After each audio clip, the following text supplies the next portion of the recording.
Ya, pemirsa, mayoritas masyarakat Indonesia menolak adanya kubu-kubu jelang pelaksanaan pemilu 2024. Kubu-kubu atau polarisasi antara pendukung calon presiden ini terlihat pasca pesta demokrasi tahun 2019 lalu. Terutama yang saat itu disebut adalah cebong dan juga kadrun.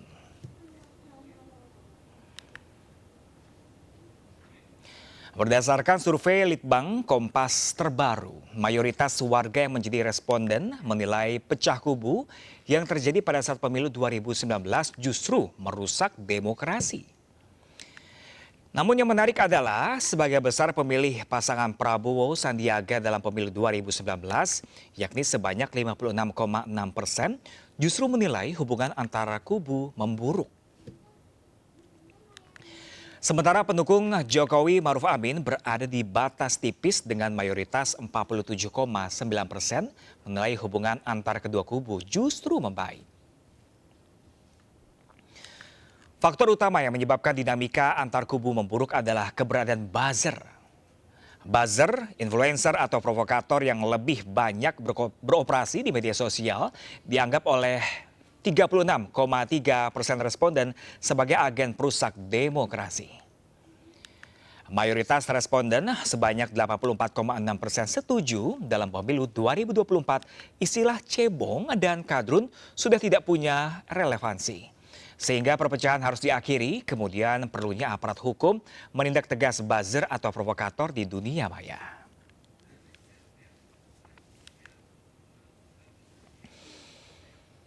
Ya, pemirsa, media sosial kita hampir selalu riuh dengan perang opini ataupun sekedar komentar bernada negatif antara dua kubu saling berseberangan yang terbentuk akibat adanya pasca pemilu 2019.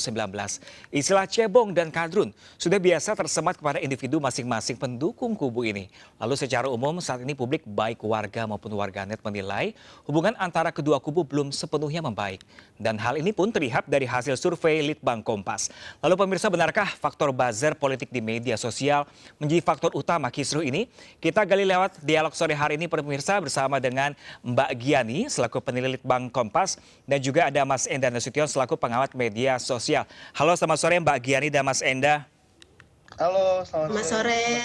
Selamat sore semuanya. Wah, kayaknya Mas Enda lagi di jalan. Mas Enda, terima kasih telah bergabung bersama kami pada sore hari ini. Iya, mohon maaf ini kondisinya lagi sedang melayat. Oke, baik. Turut berduka, kami turut berduka Mas Enda. Ya, terima kasih. Ya, kita ke Mbak Giani dulu mungkin terlebih dahulu. Mbak Giani, ada temuan terbaru apa dari survei Litbang terkait situasi politik kita saat ini? Ya, temuan dari survei yang kali ini kami lakukan ini memang sebenarnya tidak jauh berbeda dari yang kita perkirakan. Bahwa keterbelahan yang sudah berlangsung sejak pasca Pilpres 2019 kemarin itu tuh masih berlangsung seperti itu.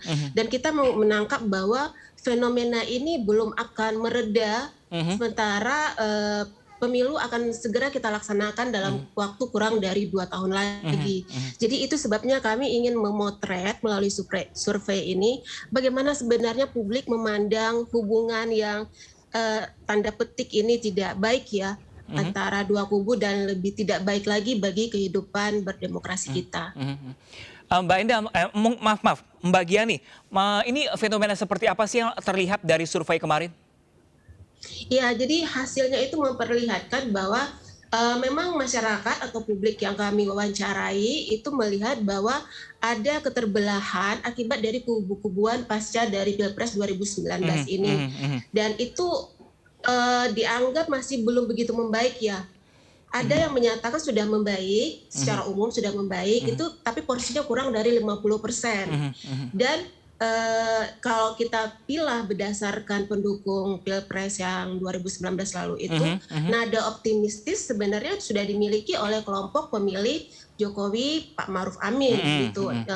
Porsinya itu lebih tinggi gitu, hampir 50%. Belum mencapai 50% tapi hampir ya sekitar 47%. Sementara dari pihak pendukung Pak Prabowo dan Sandiaga Uno itu porsi yang tidak yang merasa bahwa hubungan belum begitu membaik antara kedua kubu ini bahkan lebih besar, lebih dari 50%, itu sekitar 56% ya.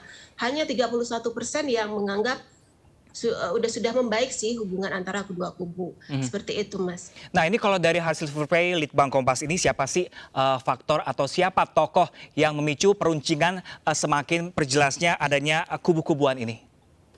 Nah, lebih lanjut responden kami menyatakan bahwa ada sebenarnya banyak faktor, tapi kalau misalnya dikelompokkan ada 3 besar yang itu menyebabkan semakin meruncingnya atau kuatnya keterbelahan ini. Pertama itu adalah faktor adanya buzzer atau provokator yang selalu ramai memperkeruh situasi di media sosial, seperti itu. Nah, jadi ini tidak henti-hentinya begitu ada isu apa. Nah, kedua kubu ini saling memberikan komentar-komentar yang itu memancing respon-respon negatif dari kubu yang berseberangan. Itu yang paling besar, itu porsinya mencapai sekitar 36%. Lalu yang kedua terbesar adalah faktor informasi yang beredar di masyarakat, terutama di media sosial itu adalah informasi yang tidak benar atau tidak lengkap, Hoax sehingga ya? hoax begitu sehingga orang mudah terprovokasi atau terpengaruh seperti itu. Dan yang faktor ketiga kalau kita kelompokkan lagi ini adalah faktor tokoh atau elit dari kedua kubu yang belum terlihat bisa merangkul atau meredakan perselisihan antara kedua belah pihak. Nah, 3 faktor ini saja itu sudah menyumbang 70%. Nah, ada lagi faktor medium media sosial itu sendiri yang mempercepat tersebarnya postingan-postingan atau informasi-informasi yang bisa memancing perselisihan di dunia maya. Oke, kita kalau ke Mas Enda sebagai pengamat media sosial ini melihat dinamika media sosial saat ini seperti apa dengan adanya buzzer-buzzer ini? Ya, di satu sisi memang konsekuensi dari sistem demokrasi ya, di mana memang ya masyarakat boleh berbicara apa saja gitu kan. Tapi saya coba cermati dari sisi buzzernya sendiri ya, karena buzzer ini buat saya adalah bahwa memang masih ada kelompok-kelompok yang belum dalam tanda kutip berdamai gitu. Sebagian besar yang dalam tanda kutip buzzer tadi adalah pasukan memang yang dibiayai oleh kelompok atau kelompok atau pihak tertentu ya untuk menyerang tokoh atau isu tertentu gitu kan. Kalau kita bisa lihat bukan hanya tokoh-tokoh tertentu, tapi juga mungkin pihak-pihak tertentu atau isu tertentu itu selalu bisa dimanipulasi ya jumlah percakapan yang negatif maupun yang positifnya, sehingga seolah-olah mendapat dukungan dari masyarakat atau juga seolah-olah tidak disukai oleh masyarakat, padahal belum tentu. Jadi mungkin mencermati buzzernya sendiri juga kita perlu hati-hati karena sebenarnya mereka adalah proksi dari kekuatan politik yang bertarung juga. Gitu. Sebenarnya lumrah nggak sih Mas Enda adanya buzzer untuk dunia politik kita ini?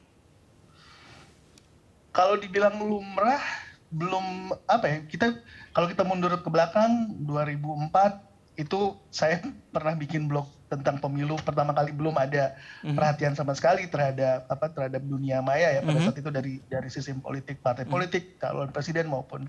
Lalu kita lihat 2008 juga masih belum terlalu, 2009 kita lihat 2014 ya waktu itu waktu pertama